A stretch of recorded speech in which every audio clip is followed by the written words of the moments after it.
नमस्कार। India debate में आप सबका स्वागत है। मैं हूं आशुतोष पाठक।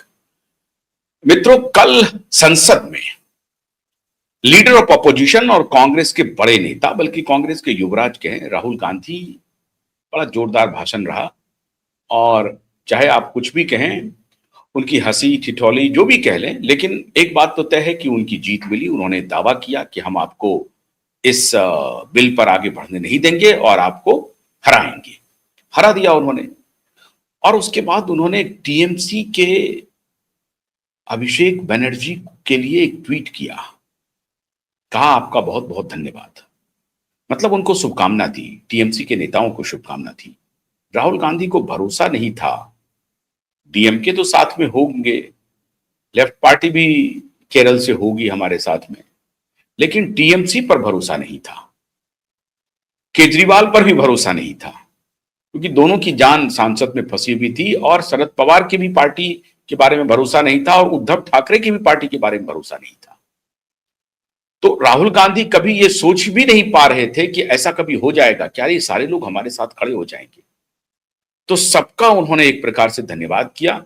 सबके दिमाग में जो कीड़ा डालना चाहते थे राहुल गांधी, सबको उन्होंने एक प्रकार से वो कीड़ा डाल दिया सबके दिमाग में, कि ये इलेक्टोरल जो परिसीमन है, ये भारत के इलेक्टोरल मैप को पूरी तरह से तहस नहस करने का प्लान है मोदी और शाह का। मतलब भारतीय जनता पार्टी की सरकार का, एनडीए का। और ये नहीं होने देना है। बात बन गई, लोगों ने मान लिया।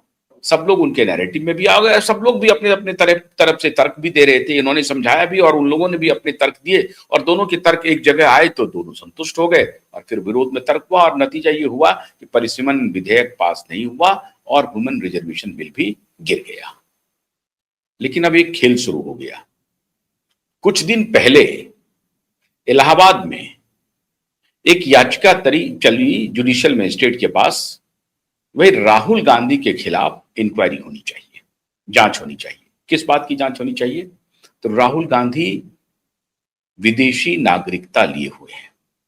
अभी नागरिकता के मुद्दे पर बड़ा शोर मचा हुआ है।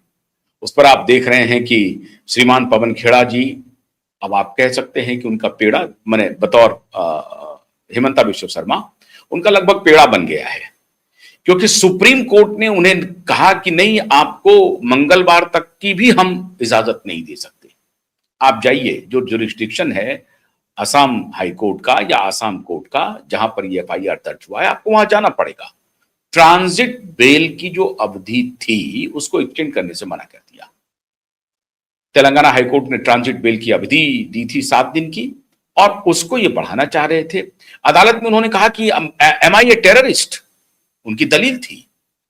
अदालत ने कहा कि नहीं, आप तो टेररिस्ट नहीं है, बिल्कुल नहीं है। लेकिन जो आप तर्क दे रहे हैं वो तर्क सुसंगत नहीं है और ये सही नहीं बैठ रहा है कि आप क्यों आसाम जाने में विलंब कर रहे हैं। तो उन्होंने कहा कि आप सैटरडे को चले जाइएगा, सैटरडे को कोर्ट बंद है, तो मंडे को चले जाइए।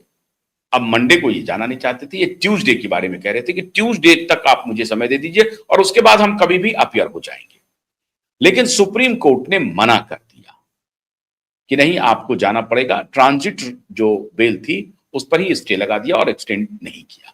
तो ये तो चल रहा है अभी नागरिकता को लेकर के। क्यों? क्योंकि पवन खेड़ा जी ने हिमंता विश्व शर्मा की पत्नी के खिलाफ आरोप लगाया कि 3-3 देशों की नागरिकता लेकर के बैठी हुई है। वो 3-3 देशों के पासपोर्ट हैं। उसकी कॉपी दिखाई और अब वो साबित हो रहा है कि वो फर्जी कॉपी थी। वो सारे पासपोर्ट फर्जी थे। और जो आरोप लगाया 52,000 करोड़ की कंपनी का, वो भी फर्जी कागजात सामने आ रहे हैं। तो फंस गए हैं पवन खेड़ा। लेकिन अभी जो याचिका डली है, वो याचिका कोई यूं ही कोई खिलाड़ी ने आकर के नहीं दिया है।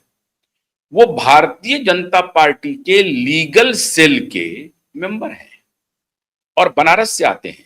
रहने वाले वो कर्नाटक के हैं, लेकिन वो बीजेपी के कार्यकर्ता हैं, वकील हैं पेशे से, और लीगल सेल में बड़ी भूमिका निभाते हैं और प्रधानमंत्री की कॉन्स्टिट्यूएंसी से हैं। उन्होंने एक याचिका लगाई कि राहुल गांधी के पास इंग्लैंड की नागरिकता है, उनके पास डॉक्यूमेंट है और प्रूफ है। इसकी जांच होनी चाहिए। उन्होंने ये नहीं कहा कि बिल्कुल है, हम जो कह रहे हैं वही सही है। वो कह रहे हैं कि मेरे पास कुछ डॉक्यूमेंट हैं, इस डॉक्यूमेंट की जांच होनी चाहिए और विधिवत जांच होनी चाहिए।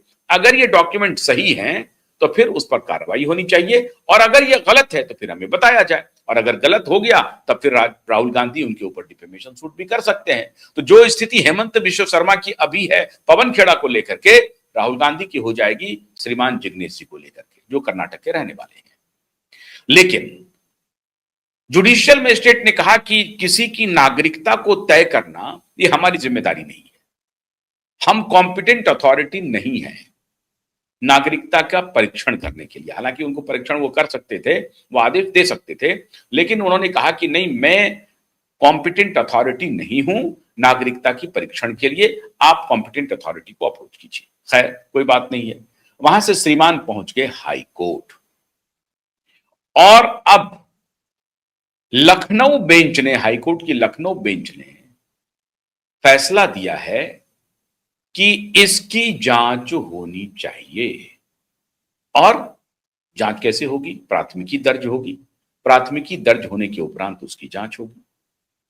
इसके पहले भी कई बार ये बातें चर्चा में आई, और सुब्रमण्यम स्वामी तो अक्सर ये बोलते रहते हैं। सुब्रमण्यम स्वामी तो बोल रहे थे कि राहुल गांधी ब्रिटेन की नागरिकता रखते हैं, बल्कि ब्रिटेन की कंपनी में डायरेक्टर हैं और वहां पर वो उनका से है, और डायरेक्टर ब्रिटेन की कंपनी में जो हो सकता है अगर वहां का, उसमें वो डोमिसाइल दिखाए हैं, वो ब्रिटिश नागरिकता दिखाए हैं, वो डोमिसाइल हैं ब्रिटेन के। तो ये कैसे बना, कहां से बना?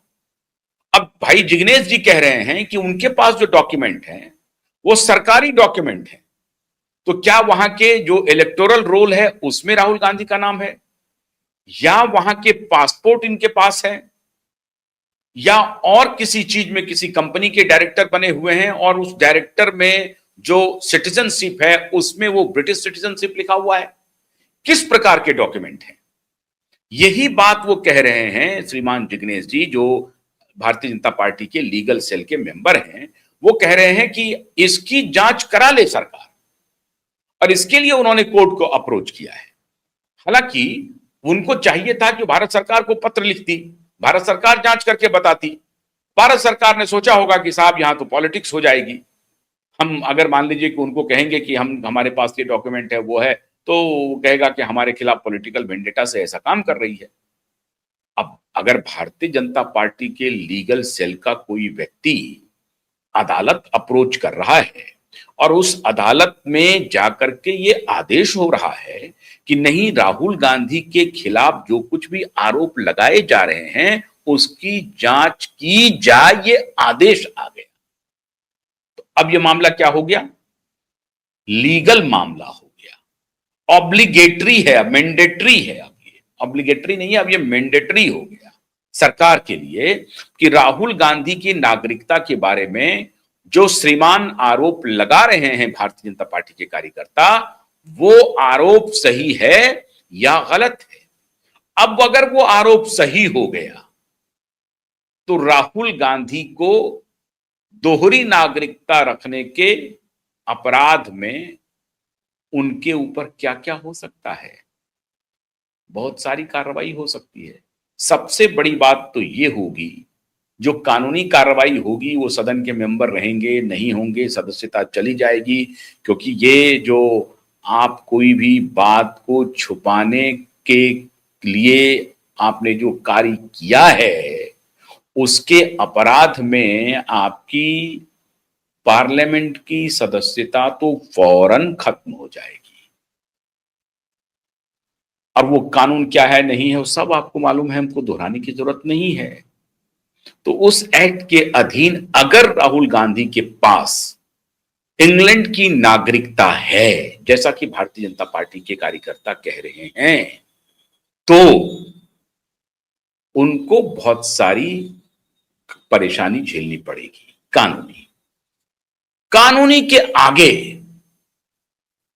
नेहरू परिवार के, नेहरू इंदिरा परिवार के कोई व्यक्ति इतने दिनों तक, और वो कोई आज नागरिक बने नहीं होंगे, अगर वो नागरिक बने होंगे तो इसका मतलब है कि वर्षों पहले बने होंगे। ये 2020, 21, 22 की घटना नहीं होगी, ये होगी तो पहले की घटना होगी। और अगर पहले की घटना होगी तो अगर वो दो दो बार लोकसभा के सांसद चुने गए हैं और उसमें उन्होंने इस फैक्ट को छिपाया है, तो वो अपराध क्या कई बार उनको अपराध के श्रेणी में आएगा और वो डुप्लीकेशन ऑफ क्राइम होगा, उस श्रेणी में आएगा। अगर वो पहले से ही ब्रिटिश नागरिक हैं, ये साबित हो गया, तो जो उनके खिलाफ कानूनी कार्रवाई होगी वो तो होगी। लेकिन आप एक बात समझिए, देश की सबसे बड़ी पार्टी, लीडर ऑफ ऑपोजिशन के खिलाफ ये आरोप लगना बहुत गंभीर है। हाईकोर्ट ने आदेश दे दिया है, लेकिन कांग्रेस की तरफ से कोई प्रतिक्रिया नहीं आई है। कांग्रेस की तरफ से कोई प्रतिक्रिया नहीं आई है। एफआईआर हो जाएगा, अभी इनको जवाब देना पड़ेगा, कोर्ट को जवाब देना पड़ेगा, या फिर जांच में सरकार से ये मैनेज करेंगे अंदर अंदर, क्या करेंगे। अब याद कीजिए, पावर गैलरी में चर्चा होती है कि जब पहली बार वाजपेयी की सरकार आई, रक्षा मंत्री बने जॉर्ज फर्नांडिस साहब, वो गए अपने कार्यालय और उन्होंने बोफोर्स के फाइल को मंगवाया। ये पावर गैलरी की चर्चा पॉलिटिकल, बहुत सारे पत्रकारों को ये मालूम है, जो सीनियर जर्नलिस्ट हैं उन सबको मालूम है। तो उन्होंने बोफोर्स फाइल मंगवाया। वाजपेयी जी को ये बात पता चली, उन्होंने कहा कि रहने दीजिए साहब, बोफोर्स पर जितना कुछ होना था वो हो चुका है, गंगा में बहुत पानी बह गया है, और अब न राजीव गांधी जिंदा हैं, और अब उस बोफोर्स को लेकर के क्या फायदा। जिसके खिलाफ सबसे गंभीर आरोप लगे थे, अब वो व्यक्ति ही इस दुनिया में नहीं है, तो उस फाइल को मत खोलिए। क्या ऐसा कुछ हो जाएगा?